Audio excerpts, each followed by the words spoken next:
Hi there. How's everyone doing today?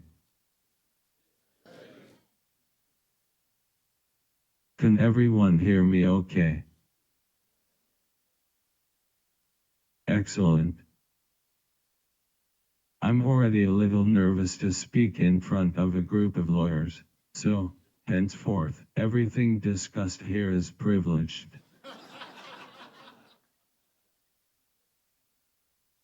Thank you to Litify for choosing to have me here today. If you weren't familiar with my story, Paul gave a great summary of who I am. Thanks, Paul. But just to set some expectations, I'd like to talk a little about my speeches. I type and speak, and do everything on this tablet, with my eyes. It's awesome, but not easy, and occasionally, I have a technical difficulty. While I type with my eyes, I can't actually speak, so it appears that LitiQuest has a speaker who will be pleading the fifth for the next 30 minutes. It's possible that I'll laugh or cry. Maybe at the same time. Feel free to join me. I say the word fuck 3 times in this speech. 2 more to go. I don't swear a lot. But when it's appropriate, it's appropriate. Here are a couple things that you will not see today. I'm not some exciting or slick trial lawyer who will be flailing his arms around and keep saying catchphrases like, "Do you agree?" or "Are you with me?" Although I'm thinking maybe I should incorporate some new badass Batman entrance in the future, get some crazy pyrotechnics, and come in and land with a parachute. If you're looking for a speaker with charisma and enthusiasm, you might want to sneak out of here for a short recess. And I'm not here to help you increase your revenue by 30% in 30 days. It is my intention, by being here today, to help inspire you to solve humanity's most important problems, and motivate you to create a positive transformation in the complex world around us. I'm here to help inspire you to embrace change and transform yourself if you want to transform our world. I'm hoping to share my story of transformation in extremely difficult times as some type of example, so you're able to make your own personal transformations, look forward to, and help shape our future. A future where technology and machine intelligence become more and more ubiquitous. As a result, the future of your legal practice, the future of law, and the future of humanity is certainly going to transform. Like my example, if you can learn to be comfortable with transformation and uncertainty, despite the inherent challenges, you will then help transform our world in a powerful and positive way. I played in the NFL for 8 years, and, you might not know, the average NFL career is only 3 years. I suppose that if we translate that into a legal career, that's like some of you successfully practicing law 60 to 70 years. Sounds exhilarating. In order to play the length of time in the NFL, I had to implement many of the life skills that I'll discuss with you today. I was a linebacker in both high school and college. But I faced a problem. I was too small to be an NFL linebacker, so in order to break into the NFL, and to have a fairly long career, I would have to make some changes to my game. I would have to convert myself from a linebacker to a safety, and I was pretty sure that I would need to break through the competition by kicking us on special teams. At that point in my life, football was my primary purpose. I acknowledged my weaknesses, and I was willing to get creative and transform myself to solve problems and achieve my goals. While I believe that most people want to live purposeful lives by solving problems to create positive changes in the world around them, what I have found is the only way to create positive change in the world, we must first change ourselves. I'm not sure that NFL football is necessarily the optimal avenue to create positive changes in the world, but in 2006, when I blocked that punt on Monday Night Football, it was undoubtedly a phenomenon that was much more important than winning a football game. It was a symbol of the resilience and rebirth of an entire region. Go ahead, Hoodats, I won't hold you in contempt.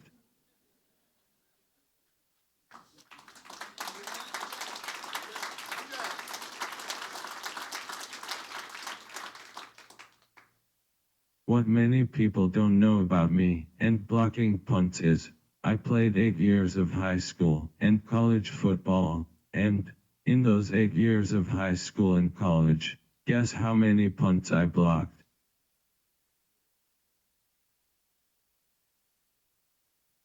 In high school and college, I blocked a grand total of 0 punts. Nada. Zilch. As I mentioned a moment ago, I had to make some changes to my game to play at a high level in the NFL. I faced a career problem. I wanted to keep playing, but there were some guys who were bigger and stronger and faster than me. I felt aligned in my purpose, so I knew that I had to acknowledge my weakness and get creative. I met with my special teams coach after my rookie year to see how I should improve. He said that he thought he could teach me to block punts. He then added some statistics. He told me that if a punt is blocked in an NFL game, the team that blocks the punt wins the game 93% of the time. That was all I had to hear. I had my plan and I set a goal to transform myself into an expert. Transforming myself to solve a career problem worked out pretty well for me in the NFL. After blocking a grand total of 0 punts in my 8 years of high school and college, I blocked 4 punts in 8 years in the NFL, the last of which announced the rebirth of this magnificent city. Years later, I would rely on my NFL experience of accepting the challenge to transform myself. I would lean on that experience years later when I would be diagnosed with ALS, a terminal diagnosis.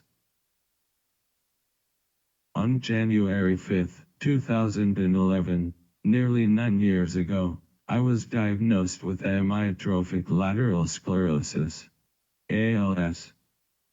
A terminal diagnosis.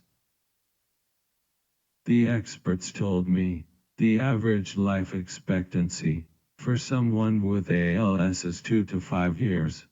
Let me just say that those 2 sentences can really fuck with your head. One more F-bomb. Tick tick tick tick tick tick tick. ALS is a disease that affects the nerves or motor neurons in the brain and spinal cord. These are the nerves that tell your muscles what to do. With ALS, messages from those nerves gradually stop reaching the muscles, leading the muscles to weaken and waste away. As a result, people ordinarily end up fading away quietly and dying. Fortunately for someone in my position, ALS rarely affects the mind, and rarely affects the eyes. This is a huge factor, because According to the NFL, I was, quote unquote, too small, or not talented enough, to play in the league. My ultimate success in football taught me that our power doesn't lie in our physical strength. It is the mind that holds the power. We'll get into this a little more later. Over the first 3 years after my diagnosis, I lost nearly all my physical abilities. As a result, I've had to change nearly every single aspect of my life. One of the first changes I encountered as my physical body began to decline was learning to accept and become comfortable with no longer being able to go running. As I was losing the ability to run, I was so terrified. I was so torn apart, and dreading what I would do if I could no longer run. You see, not only did I love running, I was really good at it. I was so good that I made an entire career based on my ability to run. It was my purpose. And a life without purpose is no life at all. When I finally did lose my ability to run, I had to make a choice. I could either become bitter, resentful, and stubborn, or I could become accepting, vulnerable, and resilient, and repurpose my life. Either way, my ability to run was not coming back. One of my heroes is Viktor Frankl, a World War II concentration camp survivor. In his book, Man's Search for Meaning, he says, when we are no longer able to change a situation, we are challenged to change ourselves. Like so much in all our lives, this change, my loss of the ability to run, was inevitably going to happen. My being here today, speaking to you, is the direct result of my choice to be resilient, rather than resentful, about my situation. Choosing to accept the inevitability of my situation, and acknowledging my own weakness, I went into problem-solving mode.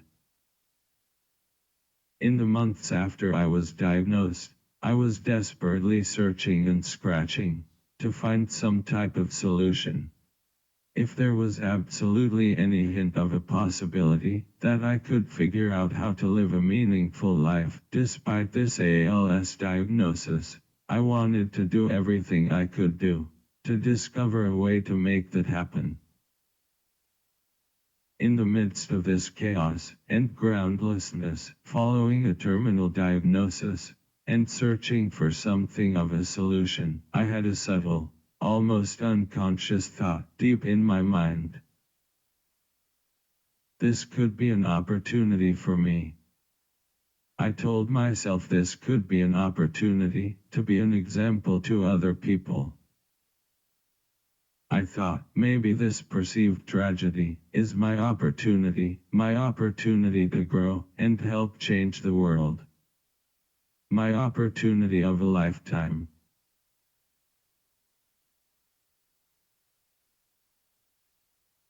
After some frantic searching, over a period of months, I discovered what I thought might be a solution. This answer came in the form of technology. During my research, what I found was much more encouraging than my medical doctors had offered. I found that, with the use of ventilators and innovative technology, people were continuing to be productive and purposeful for years, even decades. Since Lou Gehrig was diagnosed with ALS in 1939, guess how many effective treatment solutions have been uncovered? Exactly the same number of punts I blocked in high school and college. There have been no effective medical therapy developments for ALS patients. On the other hand, during the same time period, technological advancements for ALS patients have been, like the technology industry, These technology advancements have been exponential. The technology I use is downright miraculous. I'm able to type, speak, and navigate a computer or tablet no different than any of you ordinary humans. I can text, tweet, even pull up any song I want on Spotify. And I have to mention, we've helped develop a program where I can drive my wheelchair with my eyes. Which is exactly how I've been driving around the venue today. At my house, technology allows me to control nearly everything in my environment: computers, TVs, lights, thermostats, blinds, and doors, using just my eyes. Most importantly, my utilization of technology has deeply connected me to my wife Michelle, our 7-year-old son Rivers, and our 1-year-old daughter Gray. Being an active and involved father and husband is now my primary purpose. That purpose motivates me to acknowledge my weaknesses, get really creative, and transform myself every day, every moment even. To the point where, as opposed to 5 years ago, when the losses were piling up at a seemingly insurmountable rate, these days, I feel that my life is more meaningful than ever before. In a sense, while there is no medical cure or treatment for ALS, if a person can make a transformation and adopt it in their lives, technology can act as a cure. Stated another way, technology provides a solution to a core problem with ALS. I will put it bluntly. Instead of being a productive member of society and a pretty badass father, without technology, I would be dead. After discovering technology as a solution, and committing once again to transform myself, instead of feeling the chaos and fear of the situation, I felt purpose re-emerging. As far as I was concerned, this was the solution I was looking for. This became my plan to live. Technology has not only saved my life, it has given me the ability to live triumphantly, rather than fade quietly and die from this fiercely daunting disease. Rather than isolating me, technology has deeply connected me with the world around me, including the people I love most. Rather than replacing my job and forcing me to become irrelevant, technology has provided me with the freedom and liberty to pursue my purpose. Ironically, my transformation and adoption of technology as a powerful solution to solve a core problem reflects a transformation that's been happening in every facet of modern civilization for quite some time. And unfortunately for those stuffy traditionalists in the room, the verdict is in, and the free market will not heed your calls for leniency. Computing technology is the most powerful tool humanity possesses. Powerful tools can either divide us or unite us. They can solve core problems, or they can be the core problem to solve. They can help us express our compassion, kindness, and love, or cause us to lose touch with any type of our humanity. Remember me losing my ability to run. Like the inevitability of my situation, we are in the midst of a revolution that I believe will be more disruptive, chaotic, and transformative than the Industrial Revolution. Chaos and disruption. Sounds like a haven for lawyers to thrive.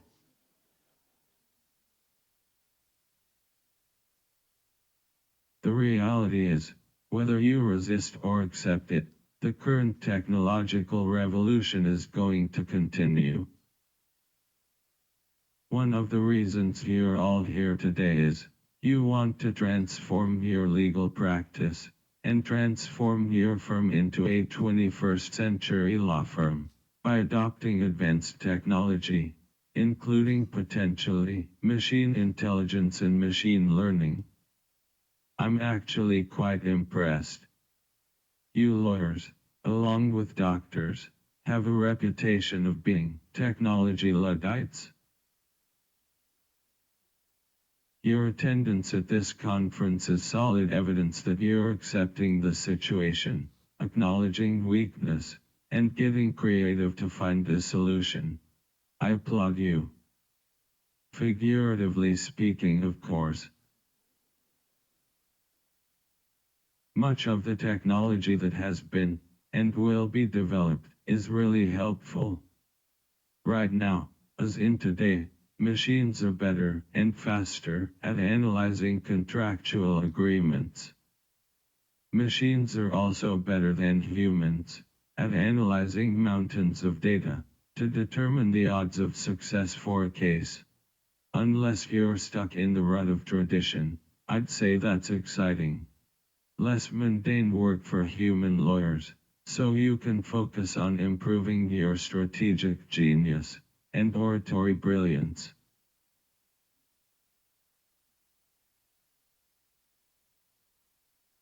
But adoption of powerful modern technology is just the first step in your transformation. As technology becomes more omnipresent, people will transform their routines and activities. Your practice will need to transform as well. An obvious example is autonomous vehicles. With autonomous cars becoming a reality, car accident claims, which used to be the bread and butter for many personal injury firms, will become products liability claims, where the defendants are engineers or programmers. So from my perspective, those types of practices would seem to need to evolve. And no, I didn't end up in this chair because of a car accident, so please, keep your business cards in your pocket.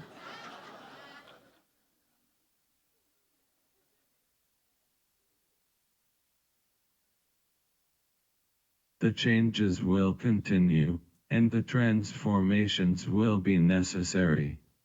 What will a tax law firm's evolution be if we no longer use currency? If surgeries in operating rooms become completely automated, and there are no doctors in the equation, how will a medical malpractice firm evolve? Like me losing my physical abilities, the inevitable changes in our world, especially with technology, will continue to mount up.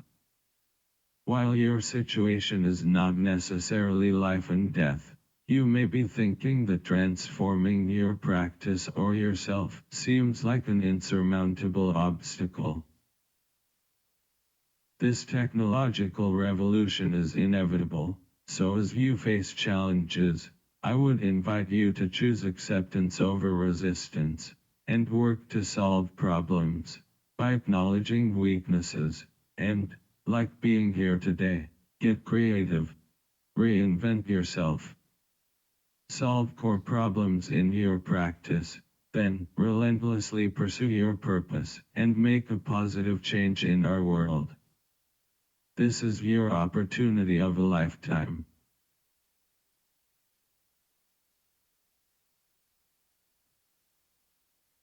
I was taught at a young age that the best way to help yourself is to first help others. As I mentioned earlier, with technology, I had my plan to transform myself and live a meaningful life. Not long afterwards, we formed Team Gleason to help others plan to live. As a result of embracing the concept of technology and resiliently transforming myself around these technological solutions, I've become active, influential, and present in the lives of the people I love most. I'm productively and purposefully solving difficult problems on a daily basis. In many ways, I feel like we've conquered ALS. And, more importantly, Team Gleason, with the help of generous donors and our technology partners, is providing the resources for other people to be fellow conquerors. I plan to keep kicking ass for decades, and I want to help others do the same. Really quickly, I need to describe Team Gleason. I have a spectacular group of caretakers and foundation staff surrounding me. Michelle, my wife, is incredibly strong and resilient, and we have two great kids. So, if it's not obvious already, all I do is sit here all day long. Our mission, our purpose, at Team Gleason is to provide the equipment, the technology, and the philosophy for families diagnosed with ALS so they can continue being productive and purposeful. We help develop Independence Drive, the program that I use to drive my wheelchair. Totally badass. With the help of some leaders from companies like Microsoft, Google, and IBM Watson, we hope to positively impact the world of technology. Just this past year, we were able to bring multiple technology companies, mobility companies, and, of course, a bunch of lawyers, together to make this Independence Drive available across the country. Team Gleason also empowers others to transform themselves and solve difficult problems by accepting their situation, acknowledging their weakness, and getting creative. Our foundation has sent countless people on life-affirming adventures. We've partnered with leading tech giants to improve and develop life-altering technology that we've provided for thousands of people who need the technology, and we have passed 2 federal laws. Not to toot our own horn, but toot toot. Additionally, we helped create a research effort to find an actual medical cure for ALS. With the help of technology, specifically some powerful machine intelligence programs, we are working to make positive changes to the world around us. The name of the project is called Answer ALS. The project is focusing on the hypothesis that there is not just one ALS, but many distinct variations, similar to cancer. To that end, Answer ALS is creating the most comprehensive assessment of ALS in history, through 20 trillion data points, machine learning, and openly sharing results with the global research community. I feel like using technology to solve a core problem has worked out pretty well for our organization. Through an endless process of transformation, I've been able to go from desperately seeking solutions to survive, to adopting solutions, to providing those solutions to other people. I've only been able to survive and live a meaningful life because I've got a clear purpose. I acknowledge my weaknesses and shortcomings to a spectacular team surrounding me. And together, we creatively solve important problems, and as a result, Team Gleason, and the many organizations we work with, are leading and making significant positive changes in the world around us.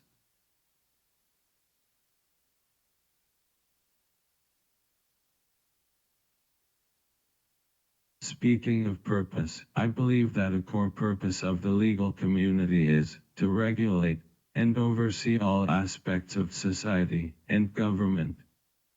The legal system is the formal venue where society interacts with and defines itself. I don't want to overindulge or overwhelm any of you, but That is one hell of a purpose. This conference is focused on transforming your practice into a 21st century law practice by accepting and creatively adopting various technological solutions.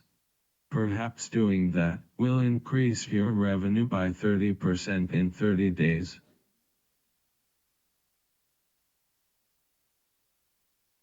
But, if I may, I'd like to challenge you a little further. I'm challenging everyone here to not only creatively adopt any number of technological solutions to solve problems for your practice, but to understand that your purpose, as agents of a community which influence how every aspect of our society defines itself. I'm challenging you to be aware of the crucial responsibility you have.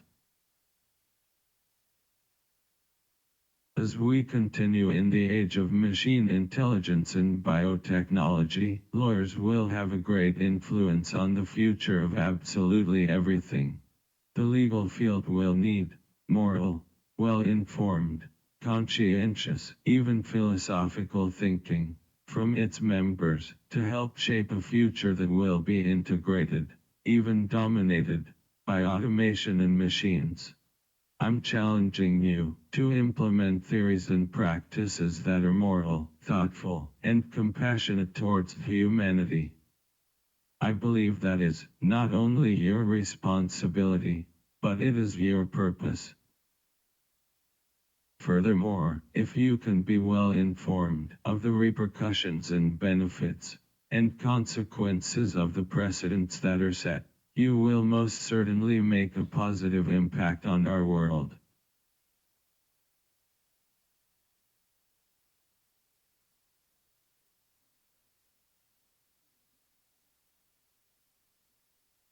Well, I've racked up enough billable hours to continue my extravagant lifestyle. I'm out of here.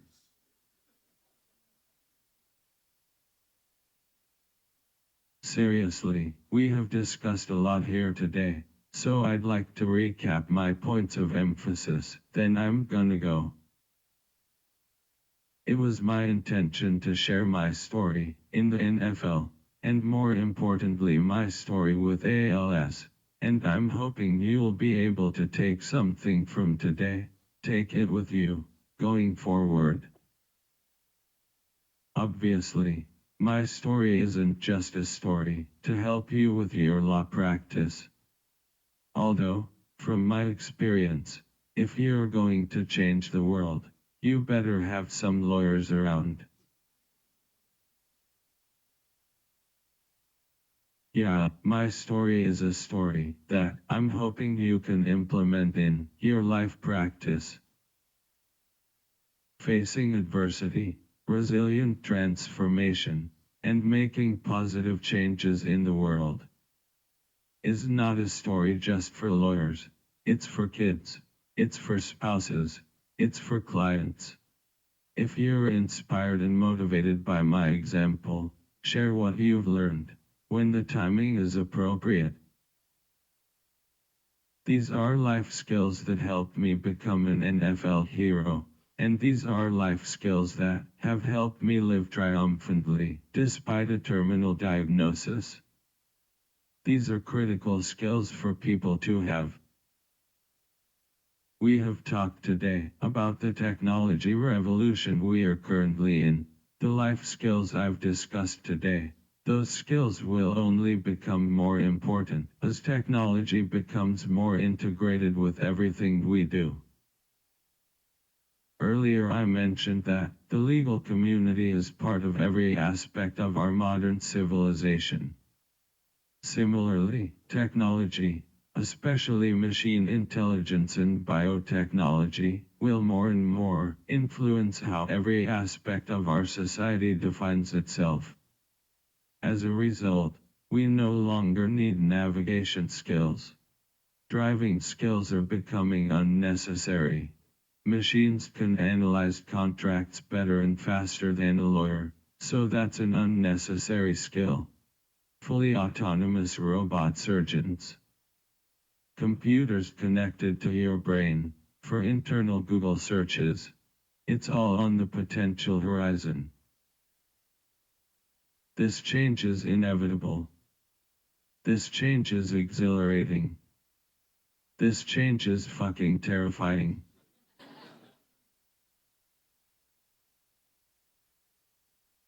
This change will cause adversity. This change is our opportunity, the opportunity of a lifetime. And, in my opinion, if you can become comfortable with transformation and uncertainty, despite the inherent challenges, there is no better group to help positively transform the future of humanity than the legal community. Thanks. Have a great afternoon. Thanks again to Litify for considering me for this keynote address.